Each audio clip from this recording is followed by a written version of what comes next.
pues siguro nos estamos sumamente contentos y honrados con nos haya oportunidad aquí de Bing Awe Aruba Airport.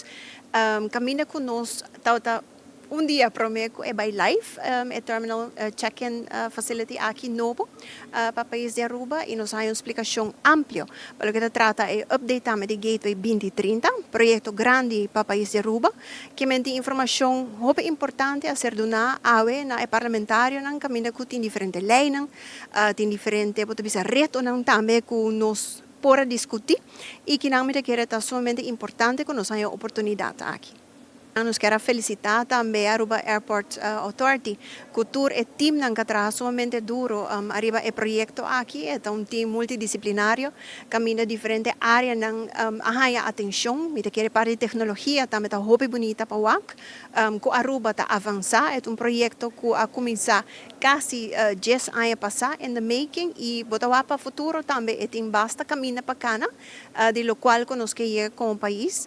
E o reto também que tem, me quer que a nós também tem rol muito importante para o aqui. A UEMAINTA nós temos a oportunidade para host a Comissão de Turismo do Parlamento, Parlamento novo e Comissão de Turismo novo, então nós temos uma prestação de Gateway fase 1A project e também projeto fazerem nante projeto que vai seguir depois de sei.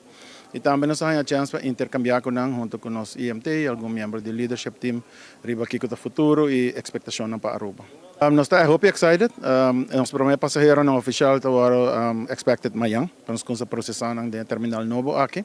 Amanhã está começar com o primeiro ground handler, que vai atender velo de Spirit, Delta e Southwest para América. Então, 29 de abril nós estamos expectando para JetBlue com American on board. Queremos dar à Comissão de Turismo e no Parlamento que make use de oportunidade aqui para vir visitar-nos e o é bonita joia de projeto aqui, não somente para o aeroporto, mas é importância para a isla de Aruba. Mas nossa indústria turística Aruba depende de Aruba e o aeroporto está porta de 30 sali para nossa isla e nós queremos dar uma melhor impressão possível nos usuários na hora de usar nosso aeroporto.